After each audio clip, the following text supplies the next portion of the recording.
Hey guys, today we're going to address the heat buildup issue we've been having with our portable solar charging station. Before we can do that, we have to find out exactly how much heat all these electronics are producing. The component generating the most heat is going to be the inverter.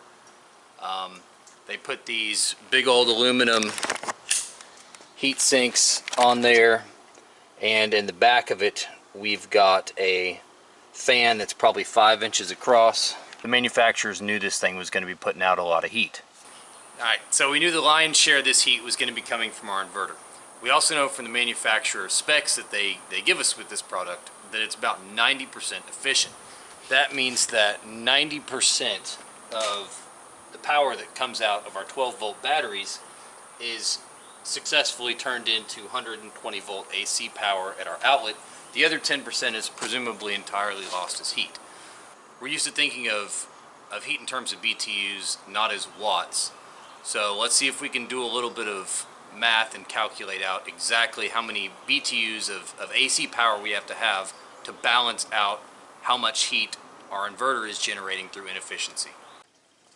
Okay, so we know our car charger is going to be using 1400 watts, and let's say we were hypothetically going to run a 200 watt AC unit off our inverter as well. That puts us up to 1600 watts. Our inverter is 90% efficient, so 10% of that 1600 watts is going to be translated into heat energy, which is 160 watts. 1 BTU is equal to 1055 joules. That's not something I had to calculate, that's one of those numbers that just is. Kind of like how 1 degree Celsius is equal to 1.8 degree Fahrenheit, it just is by definition. So if we divide joules by seconds, that's equal to a watt. So 1 BTU per second is equal to 1055 watts of heat energy. So how many BTUs per second is 160 watts? Well, we divide 160 by 1055 to get about 0.15 BTUs per second.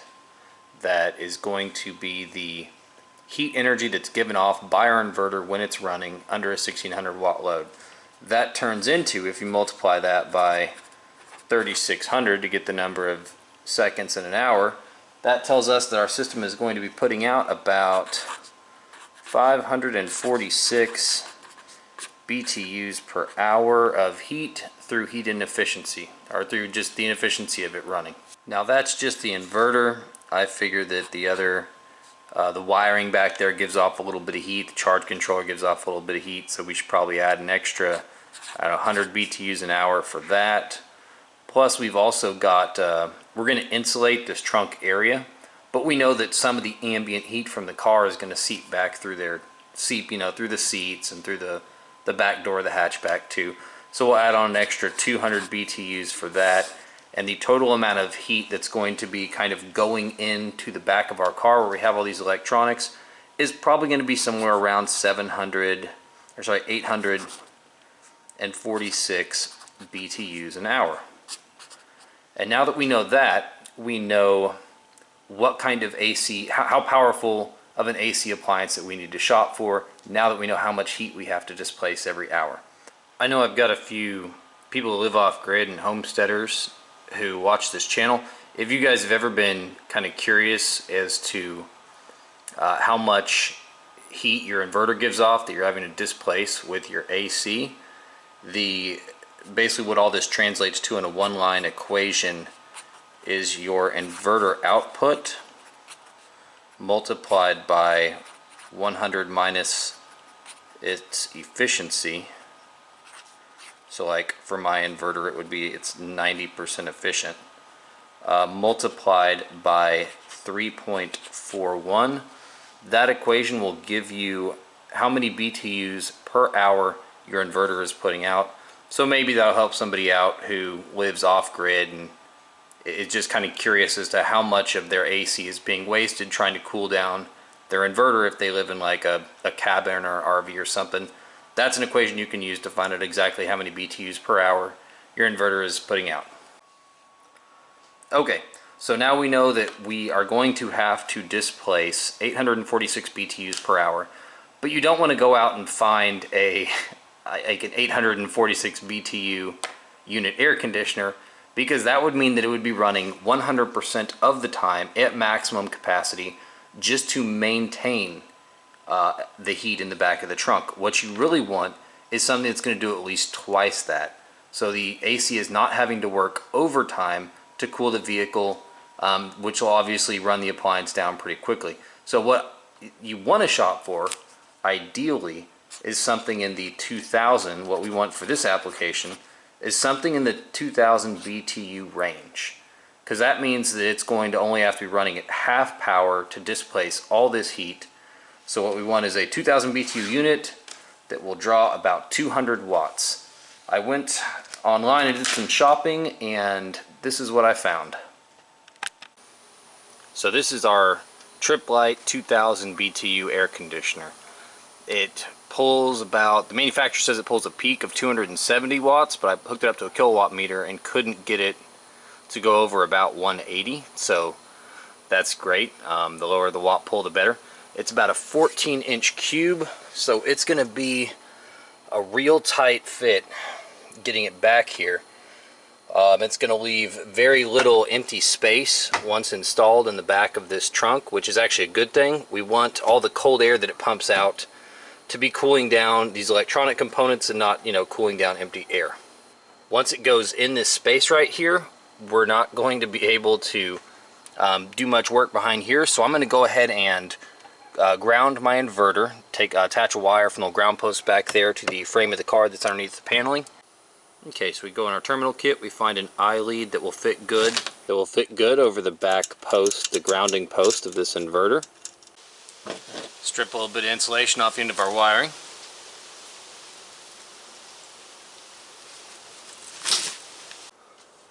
Throw a little bit of solder on there to get a good solid connection.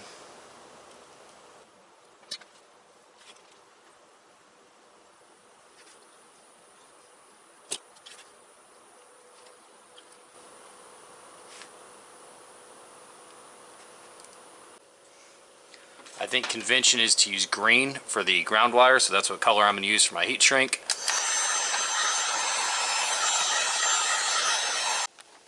Alright, we wire that up to our grounding terminal on the back of our inverter.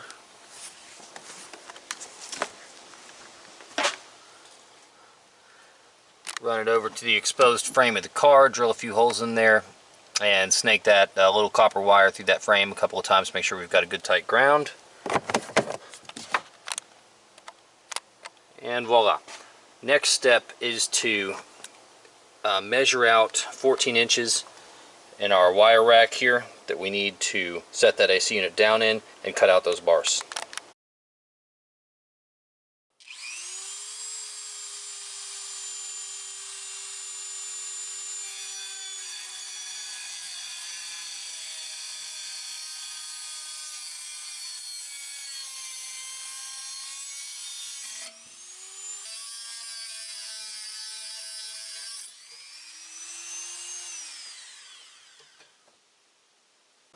Okay, so we've got the wire rack cut out in a shape that will perfectly accommodate our AC unit. Now for the kind of tedious part. This is I've got some of that shelving left from from the first day build, because stuff like this I don't throw away. It's obviously going to come in handy for something else down the line. So I'm going to have to measure out a rack of this that will fit in this space right here. I'm going to use the same method that I used for anchoring this one in the sides of the vehicle, and drill some other little holes over here on the right hand side and build another little shelf that's going to support this AC unit and hold it really firm so it won't bounce around back there while we're driving around. Alright, so a little bit of Dremel work later, we've got this little shelf cut out, and we've measured and drilled some holes in the little plastic casing over here for these spokes to slide into, and when we get it installed, it looks like this. And the wiring is actually, this shelf wiring is pretty strong. I think that can hold about, at least weigh the air conditioner. I'm going to toss some weights on there and see how much weight it'll hold. Okay, 50 pounds, so we're good. It'll definitely hold that little AC unit in there. I've got some old rubber stoppers left over from I think a piece of furniture I got, and I'm drilling a little hole in the middle of them and putting these over these little spokes just so they don't scratch up the side of the AC unit while it's in there, and it'll also help kind of brace it and dampen any vibration a little bit. The unit also came with this rubberized, kind of magnetized sheet material, which I laid down on top of that rack so you won't have the metal frame of the AC rattling against this, and that should insulate it pretty well against any kind of vibration against that metal rack. Let's set it in there and see how well it fits. There we go. It is in there. Nice and snug. We can take the power cord right here and plug it into our inverter. Remember, you want to use your inverter for all appliances other than your car charger. Because we've got our ground wired to our neutral, if we plug our window unit, our AC unit, into this outlet down here, your ground prong of your air conditioner plug-in will be connected to your neutral or positive wire, and a lot of times these ground prongs are connected to the metal case. So we do not want to plug any metal cased appliances into this outlet down here. We should probably actually even put a little note down the side here that says no metal appliances. And there we go. This tube coming out of the top here is our hot air exhaust. That takes all the hot air out of the system and pumps it out through that duct. We've got a gap to the right of the rear headrest here that'll be just about the perfect size to snake that duct through, and we will plug that into a window insert that'll go in this window right here and vent all that hot air out of the vehicle. The hatchback door still closes and opens very easily with all that stuff in there. It's not running into this little plastic paneling, isn't hitting any of the appliances back there. But we do want to put this cover here back on top so that we can insulate this area in the back of the car, and that's all the AC unit will have to cool is these electronics back here. So we're going to have to cut a little hole right around there and this little cover that goes over this compartment back here, and we will snake the hot air exhaust duct through the hole that we're going to cut in this. Alright, we got our hole cut, fed the duct through there. You can still move your cover over the back of it. That little seat on there is attached with magnets, so I can disconnect the duct from the unit and basically take it out of this hatchback cover if I want to use that AC to cool the car. You know, you can remove this cover. Alright, next we've got to insulate the bottom of this. This flimsy little thing isn't going to keep any of that cool air back there. So we're going to cut out a little bit of insulation that'll attach to the underside of that and keep all that cool air in the back of the vehicle where we need it.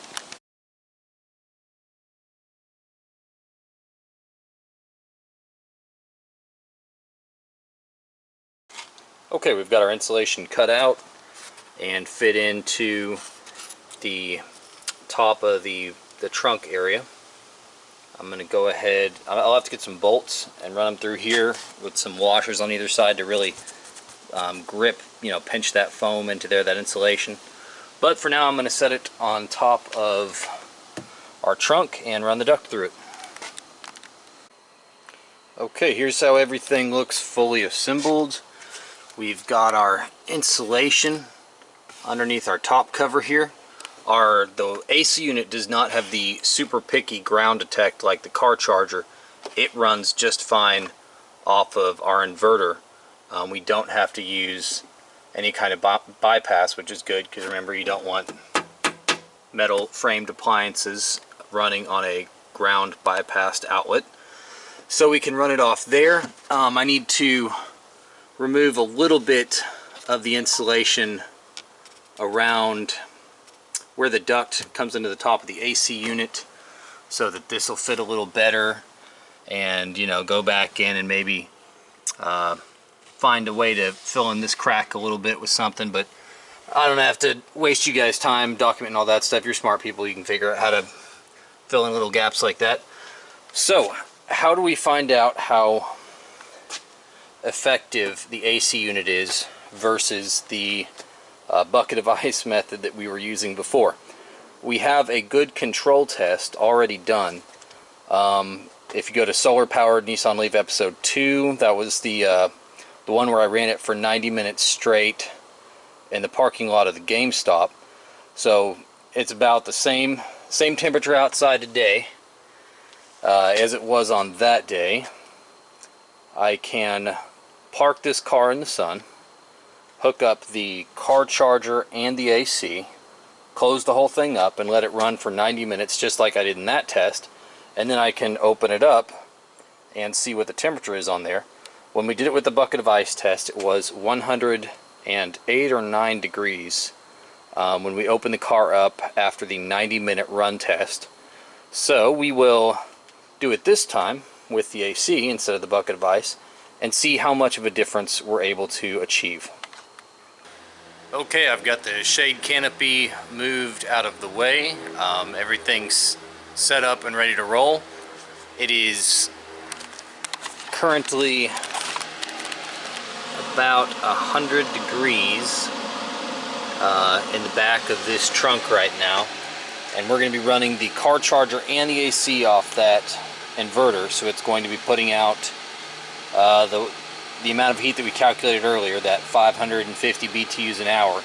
So you guys know how I test things on this channel. I really put them through the ringer, and if they can survive that, then that's how I trust them to work on a more permanent long-term basis. So I'm going to close everything up. I'll probably come around after I close up the back and tuck in a little something right here to insulate the little gap in between the back door and this right here. And we're going to run this for 90 minutes and then open it up, and we're going to see how many kilowatt hours our AC unit has used, and we're going to see what the temperature in here has gotten, what this thing's gotten the temperature down to after that 90 minutes, if it's managed to lower it at all.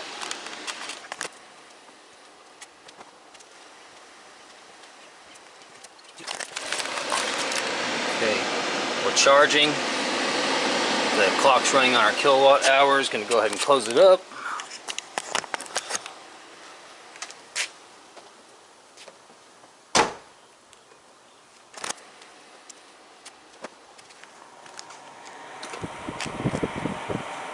That's our hot air exhaust right there.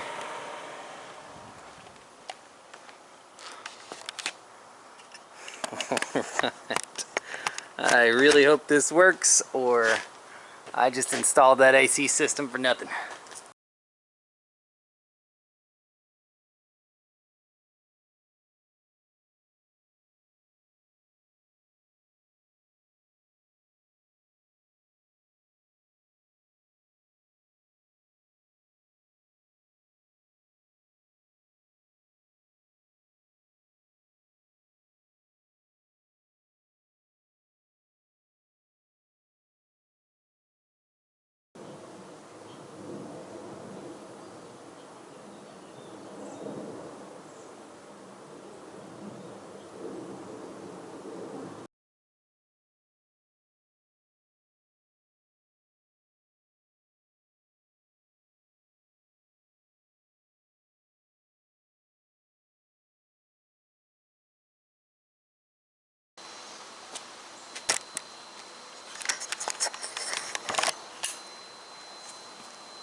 Okay, it shut off due to low power. That's weird.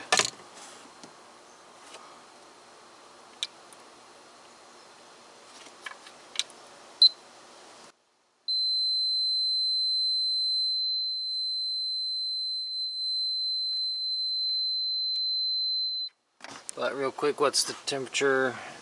84 degrees. But we don't have any way to know how long that unit's been off for.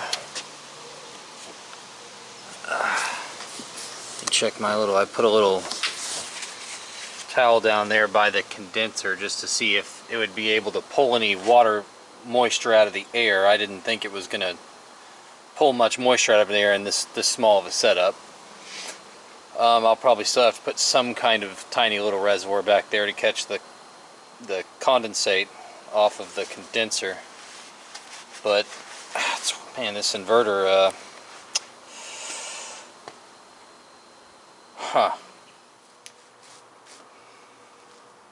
So that goes on for a while, but long story short, this inverter has a faulty low voltage cutoff switch. It shuts the inverter down. The inverter shuts itself down when the batteries are at about 12.5 volts, which is only about 10% discharged. You can read more about it at my review on Amazon, but when I realized I had another faulty inverter on my hands, I got upset. Ridiculous and maddeningly frustrating. Total garbage. Every single other one has been garbage almost right out of the box, and that's pathetic. And if you manufacture inverters like this one, you should be ashamed. In a 5-minute rant, that was probably the nicest thing that I said. But this isn't an inverter problems video, this is a solar powered AC video, so let's talk about results. The inverter unfortunately stole our watt usage, which would have been documented on this kilowatt meter when it shut down, so we didn't get that. But what we did get is a temperature reading. It was 84 degrees, which is 24 degrees lower than we achieved with the bucket of ice test. It was also 40 degrees cooler than the external temperature of the vehicle. But most importantly, it gets our electronics in the back of this compartment closer to that kind of 65 to 80 degree optimum temperature window that all these electronics and the batteries like to operate at, that's going to maximize their longevity. And that's the most important part, because in order for this system to be really viable and cost effective, you've got to achieve the maximum lifespan of all these appliances. If you have to buy new parts every year because they're burning out due to over temperature, it's never going to be cost effective.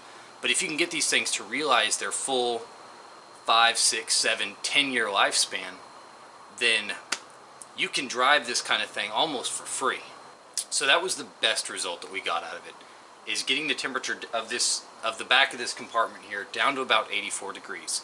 Also, we didn't open up the trunk immediately when it shut off. I probably missed a minute or two there. So I actually think it was probably 82 or 80 degrees. I think it was cooler than the reading we got off the thermometer, because I think that compartment started heating up again immediately after everything back there shut off. But I don't know that for sure, so I'm just going to go with the number that I have, which is 84.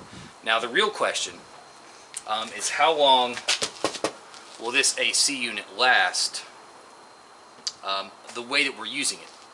It's going to be operating to some degree or another in Texas for probably, 7 months a year. We'll need some kind of cooling. For 2 months during July and August, it's going to be working real hard. How long is this thing going to be able to tough it out?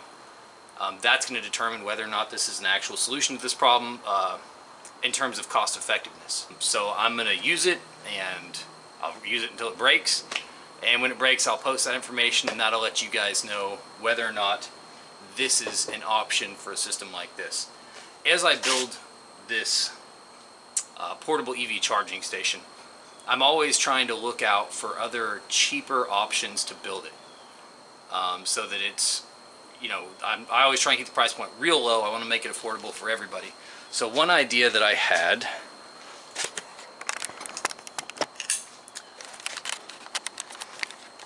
would be that instead of using a little micro AC unit like that, you try and potentially put a full-size window unit in there. This is essentially the same thing as that right there, only 5 times more powerful. This puts out 10,000 BTUs, that puts out 2,000, that uses 200 watts, that uses about 1,000. So you could use one of those timer switches and have this only run for about 15 minutes an hour, and that way you wouldn't be pulling all of your solar power into the climate control, but it would absolutely cool down the back of this vehicle very easily. And while this unit over here is about $630 after shipping, these window units are only about $300. So it's about half the price. Why is it so much cheaper? It's because these residential window units are mass produced. They sell thousands of them every year across the US, and because they manufacture them in bulk, they're able to get the price a lot lower. Whereas something like the trip light that I have in there is a very niche kind of use product. Not very many people need to cool an area that's only 6 or 7 cubic feet. And because they don't manufacture very many of them, they're more expensive to manufacture per unit. So why didn't I go with the full-size window unit? It's a combination of two things. While it would be a lot cheaper, after the summer is over, you can normally go to your local hardware store and find one of those things on clearance for, I've picked them up for as low as about $150, which is a huge, that'd be a quarter of the cost of this thing. But you're going to have to work around how much power a larger unit is going to draw. It's going to draw, like I said, 5 times the wattage of a smaller one. And also, I didn't use it because it would look pretty ridiculous trying to put that giant window unit in the back of this car somehow. It could be done, but it looked pretty goofy. And since I'm trying to present this as a viable option to extend an EV's lifespan, I'm kind of trying. I mean, this thing ain't gonna win any beauty pageants, but I try and keep it looking as clean and professional as possible so people will kind of take it seriously. And that's why I opted out of the larger AC unit. Another cool thing is that unlike our car charger, which we can only use when the vehicle is parked, we can use our AC anytime, the backup AC, anytime we want to. Before we leave, we just turn it on, jump in the car, and head out. And that auxiliary AC will be running off our battery bank while we're driving. So, because we can run our auxiliary AC, the AC in the back, while we're driving the car, we can kind of use that AC to pull some of the cooling load off of the primary AC. And because the primary AC in the vehicle draws its power from the main battery, any reduction in load on that primary AC system is going to decrease how much power you're taking out of your main battery and give you more power for driving, effectively increasing your range a little bit. Also, because we can turn our car off and walk away from it and still have the auxiliary AC running in the back, if you're running errands, like if you're going to the grocery store or something, you can have the auxiliary AC in the back passively cooling your vehicle while you're out of it. It keeps it cooler for you when you're out running errands or doing whatever. Plus, because we're getting way more power from our solar panels than we're using to power that AC in the back, when we get where we're going, our battery bank in the back, our portable EV charging station, will still be at 100% charge. We're not using the power from our batteries while we're driving. It's all coming from the solar panels. Now that we've got our portable EV charging station pretty much stabilized, we've got the voltage regulation, we've got the temperature regulation, it's pretty much set on autopilot now. Finally, we can get to focusing on how we're going to be adding panels to the body of this car to get that voltage up to where we want it, which is around 800 watts. I think next week's episode will be on voltage step-ups, and 2 episodes from now we should be finally getting around to the custom solar panel manufacturer, how to make your own solar panels that will conform to the shape of the vehicle And that should help us get this up to 30 miles of range a day, hopefully, just from solar energy. Thank you guys for tuning in. I'll see you next time.